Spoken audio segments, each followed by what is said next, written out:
Now tell me, what's the scariest thing in the universe? What, besides Darth Vader and a lightsaber? Well, actually, I was asking about black holes, swallowing anything that comes too close without doubts or regrets.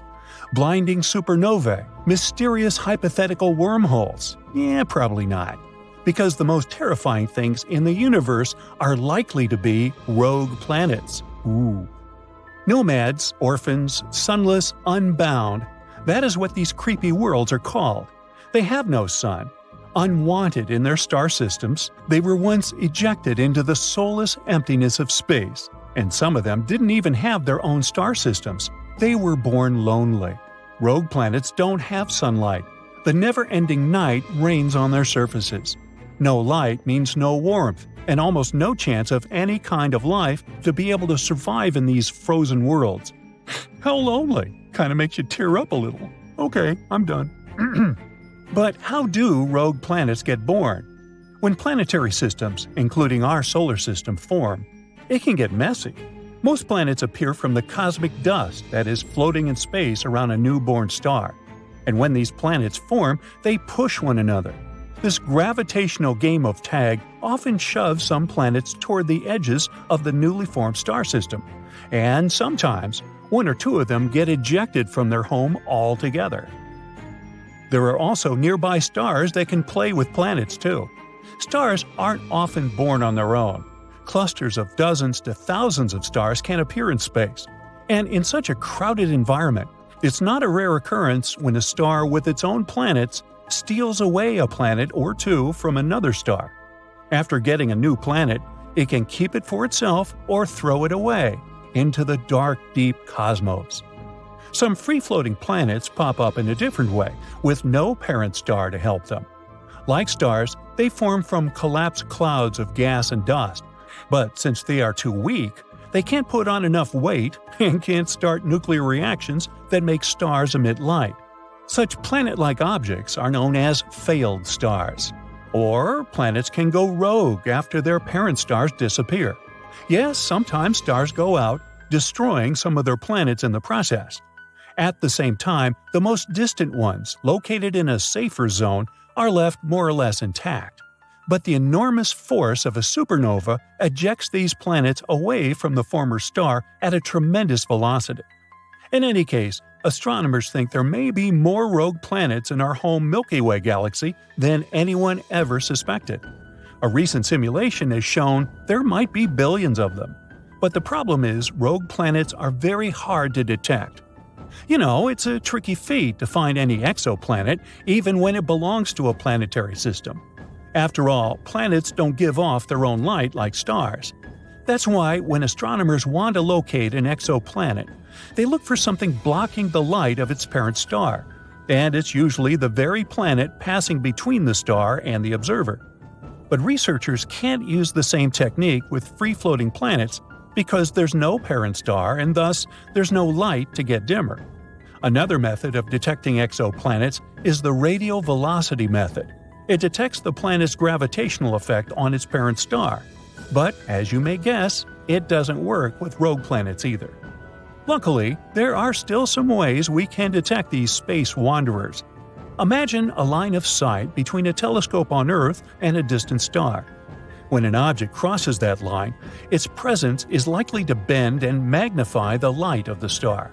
This makes it appear brighter than usual. The trickiest part is to figure out whether this object is a rogue planet. It's true that the stars whose light such celestial bodies bend can't be their parent stars. They're too far away.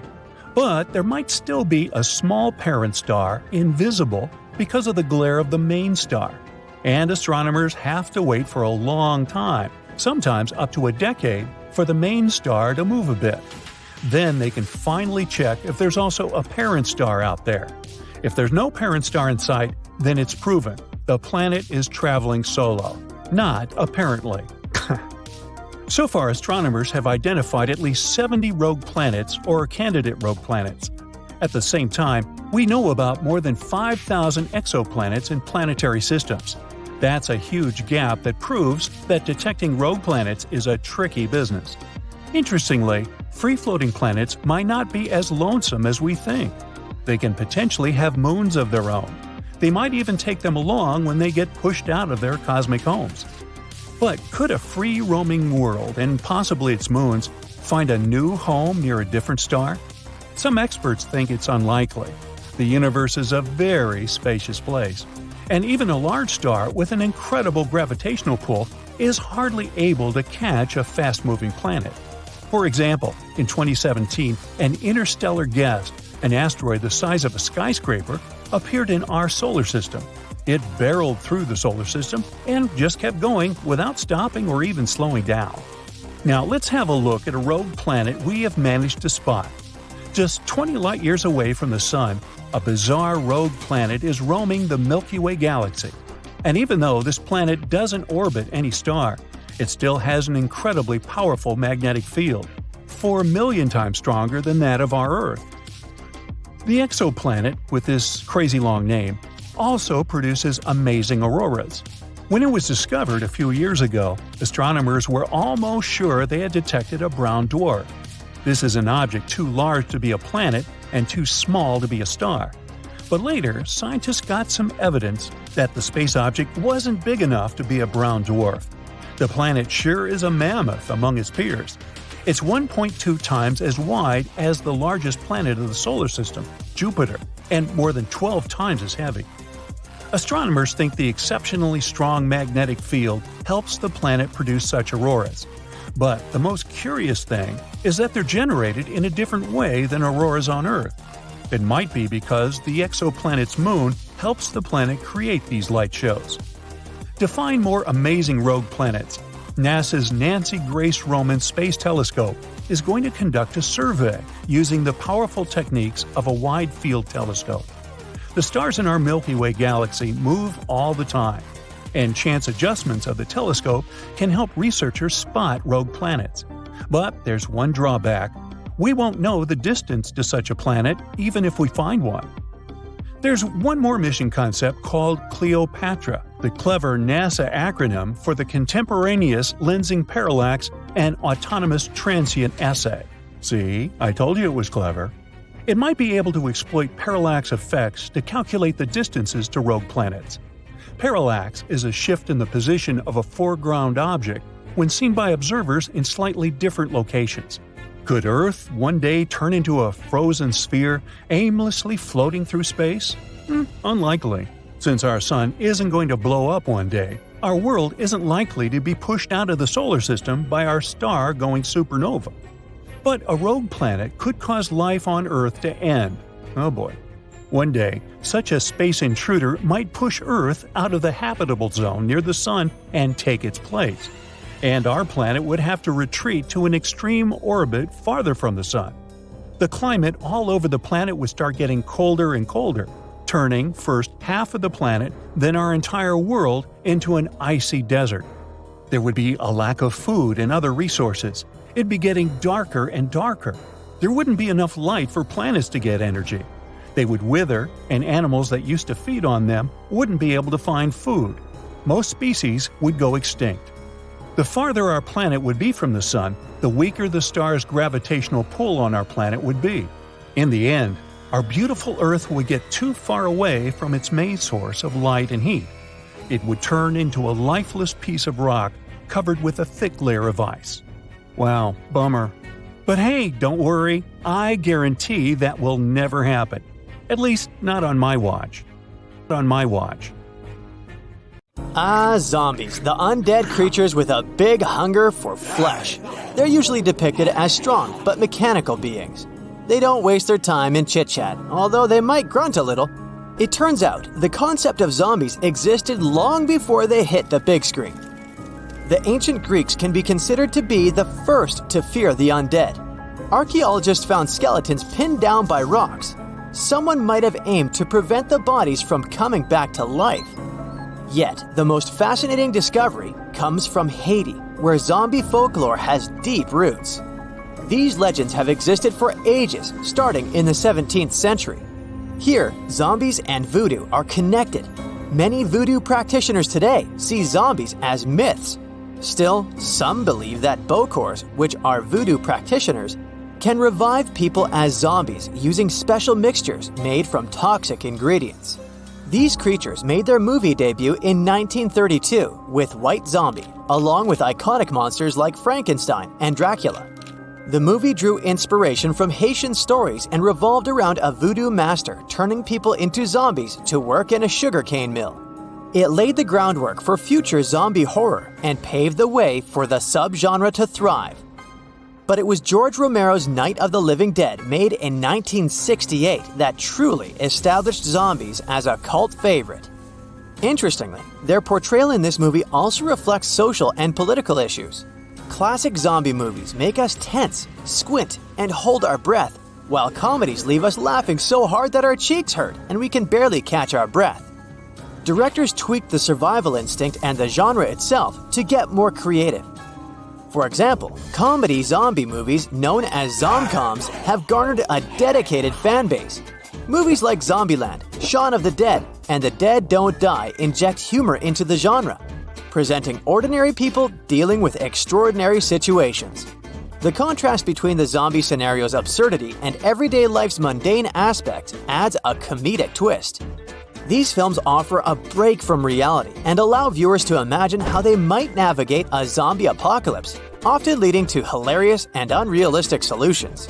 Then there are films like Warm Bodies that added romance to the Zombieland. What else? Even Scooby-Doo went on a zombie island.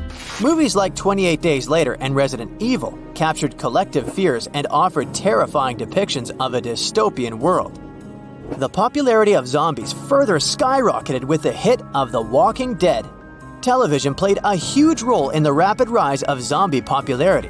While movies and video games were still gaining traction, The Walking Dead surely took the craze to new heights. So what is it about these gruesome, brain-devouring beings that we find so captivating? One of the main attractions is the violence and gore they offer. The undead provide endless opportunities for special effects that other horror genres often don't explore. Plus, there's something about these slow-moving and seemingly unintelligent monsters that make us believe we could handle them. It taps into our innate survival instincts and fantasies of escaping society's constraints. It's no wonder zombie-themed survival guides like Max Brooks' famous book, The Zombie Survival Guide, have also gained popularity. Zombies stand apart from other monsters, like vampires and werewolves. Vampires and werewolves generally represent power and romance, but there's nothing glamorous about being a zombie. They aren't scary because they're strong. They're frightening because becoming one would be the end of your consciousness. Unlike vampires and werewolves, zombies threaten our way of life. In movies like Romero's Dawn of the Dead, they symbolize the collapse of society. It's no coincidence that zombies have risen in popularity during uncertain times. In the face of global events, people find solace in exploring their fears through these stories. They provide a fictional glimpse into a world on the brink of collapse, allowing us to ponder the end while still finding comfort in the fact that it's all make-believe. The entertainment world knows it well. People absolutely love getting scared. Horror is a big hit, and zombies are more than happy to be the ones scaring us. Part of our attraction to these creatures is related to the pleasure we get from horror. It seems to go against our natural instincts. We normally tend to go towards positive experiences and avoid anything that makes us feel bad. Horror should be something we run away from, but many people not only face it head-on, but actively seek it out when it comes to content. This puzzling phenomenon is known as the horror paradox. There are 4 likely reasons why this horror paradox exists. Firstly, I know it may sound contradictory to what I've just said, but bear with me. Horror can actually make people feel good. When we watch a horror movie, it triggers our fight or flight response and gets us all revved up. Interestingly, this heightened feeling doesn't just fade away when the movie ends. It lingers on, intensifying other experiences we have afterwards.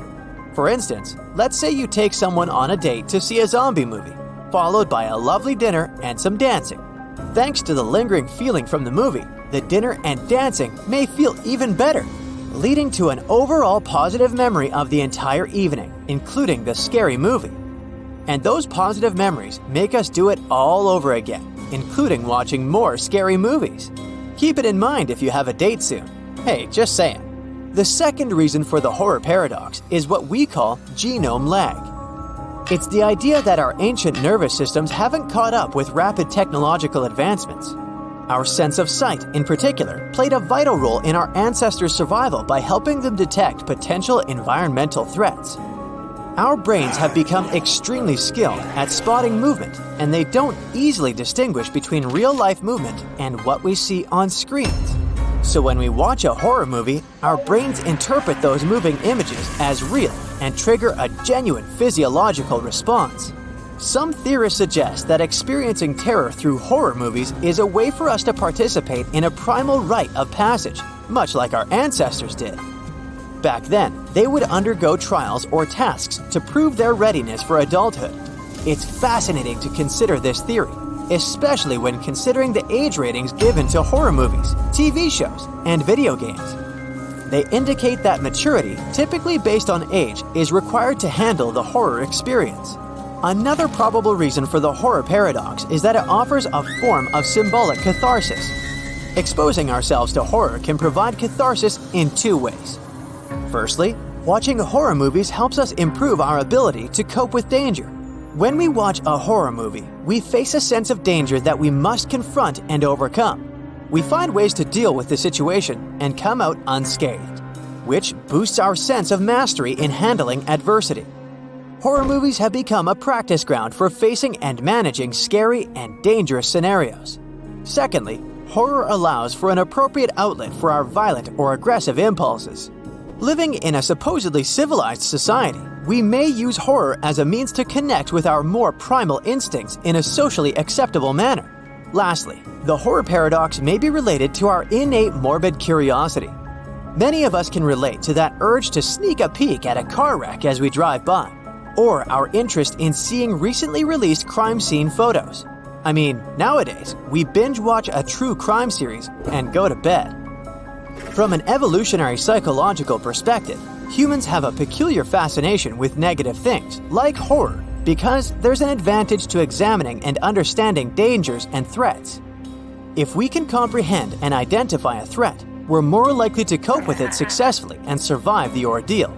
That's why the zombie phenomenon has truly taken off, captivating audiences in various mediums and embracing creative and unexpected twists. So whether you're watching a zombie romance or joining a zombie-filled game, these undead creatures have carved their place in pop culture, stumbling into our hearts and keeping us entertained. Zombies are here to stay. Be careful, because that eerie guy is after your brains. But shh, listen up. He's actually groaning, Mookie. It turns out the very first zombie tale was written over 4,000 years ago in this extinct Akkadian language. The text, discovered in 1849 in the ancient city of Nineveh, remained a mystery for 23 years until a man called George Smith finally cracked the enigmatic code. He found that this clay tablet was one of the missing pieces of the Epic of Gilgamesh, probably the oldest written work of literature that we know of. It tells the story of a Sumerian king named Gilgamesh who found himself way too close to a zombie apocalypse. But before we all share the same destiny, make sure to like this video and hit that subscribe button. In the story, Gilgamesh turns down a marriage proposal from Ishtar, the deity of love. That really ticks her off, so she asks her parents to lend her a mythical beast called Bull of Heaven to deal with Gilgamesh. At first, her parents were like, no, not happening. But they quickly changed their mind after Ishtar threatened to unleash deceased people from the underworld to feast on the living. In her terrifying vision, the departed would outnumber the living. No thanks. Anyway, these words are credited as the first mention of a zombie apocalypse in world literature. I mean, it has all the ingredients: reanimated humans that feed on the flesh of the living, and a scenario that becomes chaotic and dangerous, not because zombies are super skilled, but simply because there are tons of them. But not everyone buys into the idea that the Epic of Gilgamesh mentioned the first zombie apocalypse ever, especially when they compare the creatures from the ancient poem to what we call zombies today. and there are two significant differences between them. The first difference relates to zombie appearances. You see, the first time a reanimated human appeared on the silver screen was in 1932 with the movie White Zombie. In the story, a man is convinced to turn his ex-lover into a zombie to make her fall in love with him, as if there are no other ways, right?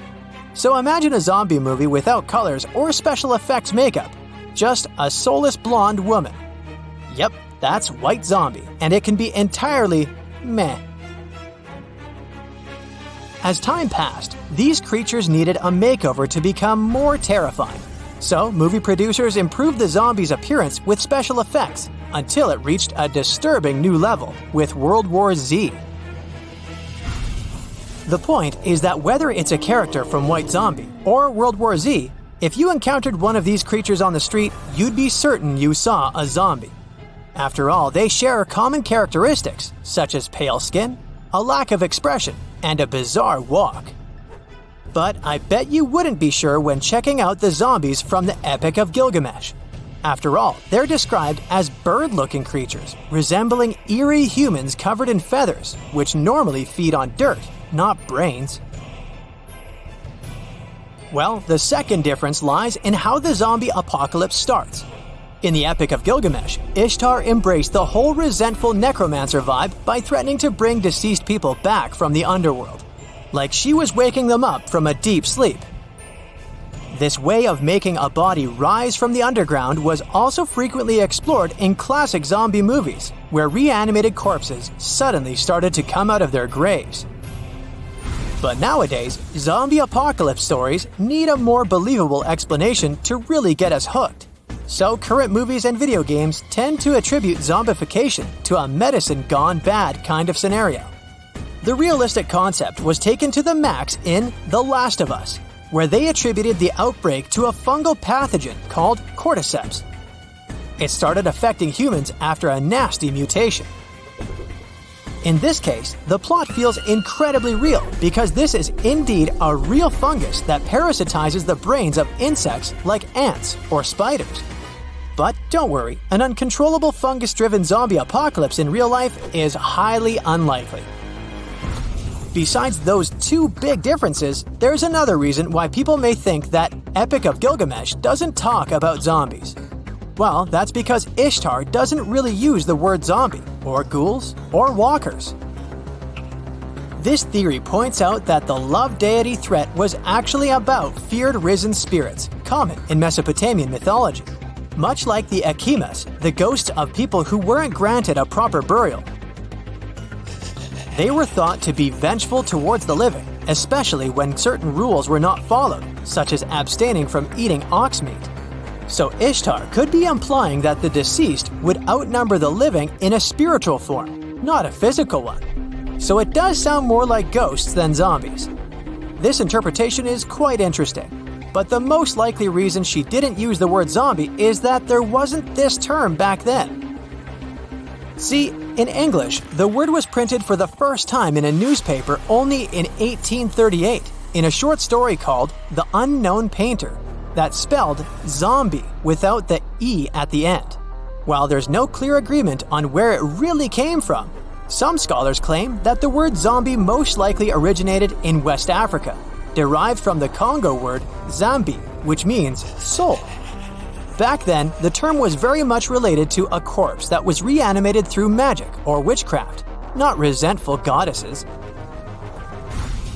The Epic of Gilgamesh is proof that zombie legends are nearly as ancient as writing itself, meaning that we've been fearing them for the same amount of time. The creepiest thing about zombies is probably the fact that they are essentially us. All zombies have been living their lives just like we do, having morning coffees and stressing over bills, before whatever it was that overcame them occurred. So we kind of relate to them in a weird way. Today, the fear of zombies is commonly known as kinemorphophobia, and to illustrate one of the possible reasons behind it, you should stare at this photo for a bit. Okay, so I bet your first quick thought was, it's a woman. Then you probably realized that something was off, as if this woman lacked humanity somehow. Finally, it hit you. It's a portrait made by AI. This is an example of the uncanny valley, a concept that suggests that many people might feel uneasy when dealing with something that is almost human but not quite. The same disturbing feeling can happen when we watch zombie movies. Though they still have human form, they are no longer connected to us, and that gives us an unsettling sensation. This idea makes sense today with a dose of great acting and special effects makeup. But that couldn't be the reason why people feared zombies in the 7th century before the Common Era. Well, a theory says those ancient tales originated from our natural fear of rotting corpses. Back in the old times, if a person passed away from a contagious illness, their corpse could still be infected and could possibly spread the contagion to those touching it. Zombies will never let us go. After all, movies and books always find a new way to make the outbreaks tap into our current fears. Nowadays, with modern medicine being so advanced, the idea of a zombie apocalypse probably doesn't seem as terrifying. I mean, we'd expect experts to find a cure pretty quickly, right? In 2017, the movie The Cured explored this concept. After a zombie plague dominated Europe, experts discovered a cure to save 75% of the infected. Ex-zombies hoped to go back to their regular lives, but reintegration was not that easy, since people couldn't forget what they did as flesh-eating creatures. This challenging situation shows us that even cured zombies can still give us the chills. But let's hope all these dilemmas will remain within the realm of fiction. There are only white dazzling plains and glaciers washed by icy Arctic waters. It's so cold here that tears turn into icicles within seconds. Over 100 sailors are trying to build a fire and find food. There's less and less hope for survival left because all these experienced people know that no one will come to save them. The world's most modern and technologically equipped ships, created for sailing through such places, are stuck in the Arctic ice near the group. These people were sure that they could defeat nature in these regions, but in the end, they got trapped. Terrible events are awaiting them in the next few days or even weeks, and over the following decades, the whole world will try to solve the mystery of the disappearance of this expedition. So it all started in 1845, when HMS Erebus and HMS Terror set off from the Thames on a great Arctic voyage. The British Admiralty wanted to lay a route between the Atlantic and the Pacific through the ice bays of Canada. The trip had two goals, economic and scientific.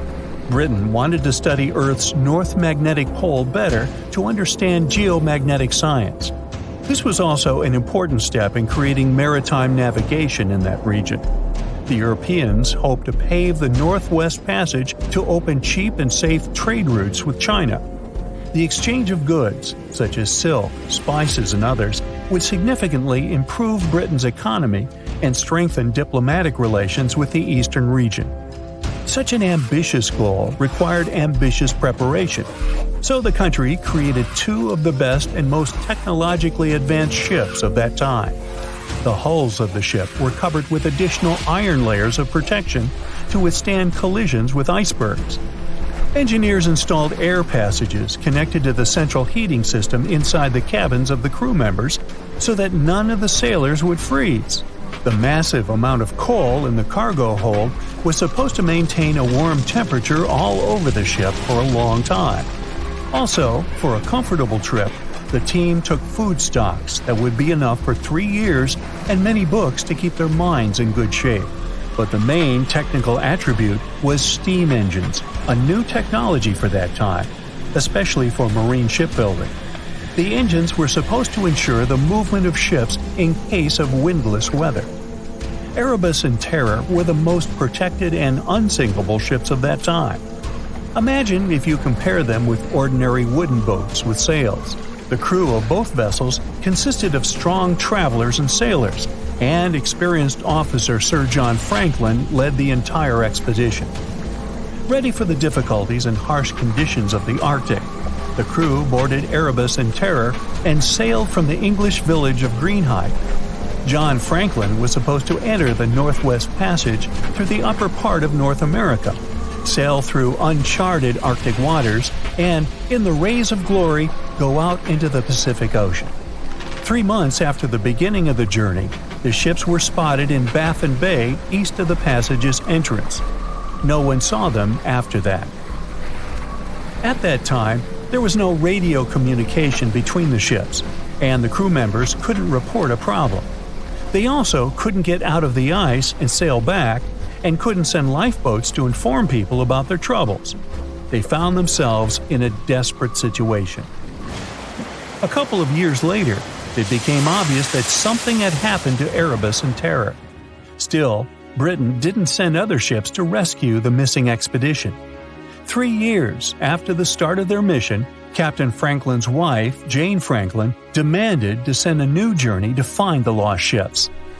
Over the next 10 years, the United Kingdom and the United States organized more than 30 voyages to the Northwest Passage. However, they were unsuccessful. Erebus and Terror and their crews were still missing. By then, the news about the unsuccessful expedition had spread all over Britain. Humanity has spent more than 160 years searching for clues about what happened to the crews of the two ships, and we still don't have an accurate picture of what happened. During all these years, researchers have found strange clues raising more questions than answers. For example, a document called Victory Point Note was found on the shore of King William Island. It was a page from a logbook with 2 handwritten messages. The first note stated that the expedition had been going according to plan. Franklin successfully commanded people, and there were no problems. The second recording was made a year after the first. By that time, the crews had been doing much worse. Franklin and 24 sailors didn't survive. HMS Erebus and Terror got stuck in the ice near King William Island, and the entire crew was forced to leave them. What happened to them next remains a mystery. They had little chance of surviving among the endless ice and strong winds. Also, according to one theory, their situation worsened because they consumed food with high lead levels. But most likely, after their food supplies had run out, they went to look for help and got lost in the snowy plains. Another strange artifact of this expedition is the Peglar Papers. During one of the expeditions in 1860, researchers found a notebook in German. What was written there remains an unencrypted message.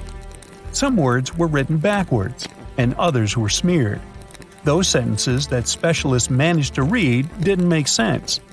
The lines contained incoherent words like, "Shan't want some grog to wet our whistle," "All my art, Tom, for I don't think for," and other similar messages. It's possible that the author of the letter was delirious and didn't understand what was happening. But some researchers believe the note may contain encrypted information about what happened to the crew members.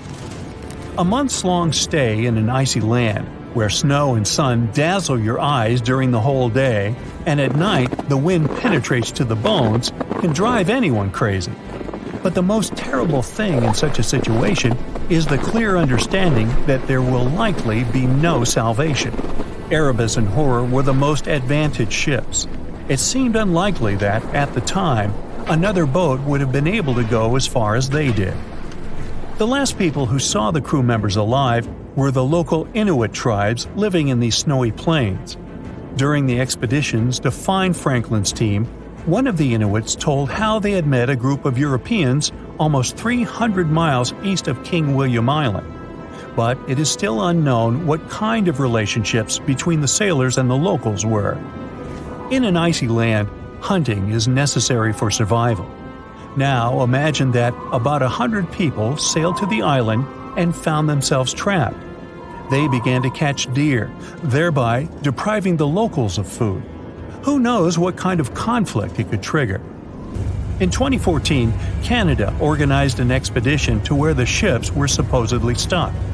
The researchers managed to find HMS Erebus at the ocean bottom using the latest equipment. And 2 years later, during a new expedition, experts found Terror lying under tons of icy water northwest of Erebus. However, according to the found notes, The crews of both ships abandoned the vessels in a different place than where they were actually found. Erebus lay 60 miles south of the location indicated in the records. It's hard to believe that an undercurrent could move such giant ships. Perhaps the crew members abandoned the ship, wrote about it in their diary, but then decided to return. They sailed a short distance and left the vessel again. But the second time, they didn't specify their location. According to another version, giant drifting glaciers could move the ships from their original place. The history of the Franklin expedition attracts many historians and researchers worldwide. Even now, people organize expensive, dangerous expeditions in search of answers. There are Inuit witnesses, notes, dozens of versions, and discovered ships, but there is still no complete idea of what happened to the brave navigators. Thick fog is rising over the ocean as the sun is slowly sinking towards the horizon. It's hard to see further away than a few dozen feet, but that's enough to notice a hulking, skeletal shape in the distance.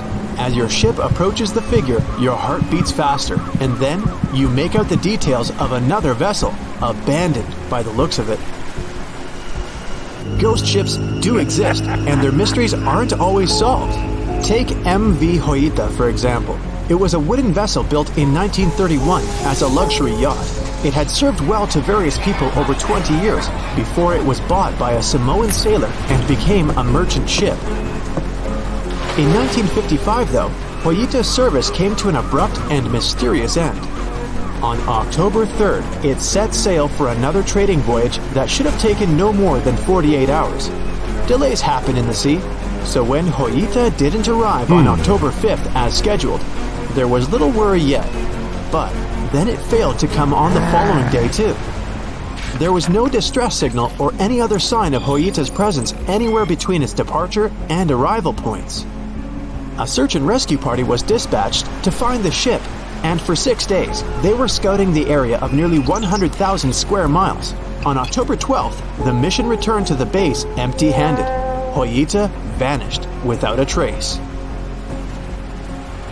It was only a month later that another merchant ship, Tuvalu, noticed the missing vessel far away from its route, drifting in the open sea and listing heavily. The sailors boarded the ship and found that all of its crew and passengers, 25 people total, were missing, along with all the cargo the vessel had been carrying. The radio was tuned to the International Distress Channel, meaning that the crew had been trying to ask for help, but they couldn't reach anyone because the radio cable had been damaged, limiting the range to 2 miles. The lifeboats were missing as well, indicating that people on board must have left the ship. Unfortunately, they seem to have taken the logbook with them, leaving the rescue team clueless as to what had happened. Even today, the mystery of MV Hoita hasn't been solved yet. No one knows where the crew and passengers had gone and what had caused them to leave. SV Carol A. Deering wasn't a ghost ship in the usual sense of the word. There were no sightings of it in the open sea. Instead, it was found on the shore, but the circumstances of it running aground are a puzzle shrouded in mystery. Carol A. Deering was built in 1919 in Maine, and it was a large vessel made for commercial voyages. Unfortunately, despite its large cost of construction, it had only served for a year before its last trip. July 19, 1920. The ship was traveling from Puerto Rico to Rio de Janeiro via Newport News to deliver a cargo of coal. It was almost halfway to the final destination when the captain fell seriously ill, and the crew turned back to drop him and his son off and replace the captain. The voyage went without incident, but when it came to Barbados in December to resupply, there were strange moods among the crew. The first mate didn't seem to be happy with the new captain. No one paid much attention to it back then, when they probably should have. The last sighting of Carol A. Deering at sea was on January 28, 1921, when a lightship noticed it off the coast of North Carolina. There was some commotion on the quarterdeck of the ship, where the crew were normally not allowed. Then, another vessel sighted it, but there was already no one on the decks. On January 31st, the merchant ship was found hard aground in the Diamond Shoals. a site notorious for numerous shipwrecks that had been occupying there for centuries. When the search and rescue party boarded the ship, they found it abandoned, the log and personal belongings of the crew gone, along with the 2 lifeboats. There is still no answer to what happened on board of Carol A. Deering that January, although the most popular version was mutiny. Maybe we'll never find out the truth though. SS Bechimo is perhaps one of the most notable ghost ships in history. This large cargo steamer was built in 1914 in Sweden and plodded its way dutifully over 16 years, trading provisions for pelts with native tribes of Alaska and Canada. But then, on October 1st, 1931, Bechimo got caught in pack ice. At first, it seemed the crew would be able to wait it out and continue on their route because the ship broke free in a couple of days. But in less than a week, it became caught again, this time for good. In another week, a rescue party was sent to fetch 22 of the Bechimo's crew, while another 15 remained behind to wait through the winter if necessary and get the ship back. But a month later, after a powerful blizzard struck their camp, the sailors went out of their shelters only to find the ship gone. Luckily, a few days later, a native hunter told them Bechimo hadn't been lost yet. He'd seen it about 45 miles from where they had been stationed. They managed to track it down, but decided the ship wouldn't survive the winter, so they took the most valuable cargo from its hold and abandoned it. They were wrong though. SS Bechimo did survive that winter, and many more that followed. When the ice broke, it sailed away on its own, drifting listlessly along the shores of Canada and Alaska. There were numerous sightings of the ghost ship, sometimes adrift in the open sea, and at other times stuck in the pack ice again. People attempted to board and salvage it, but weather conditions or lack of equipment always prevented them. SS Bechimo was last sighted by native Alaskans in 1969, 38 years after its abandonment. What became of it later remains unknown.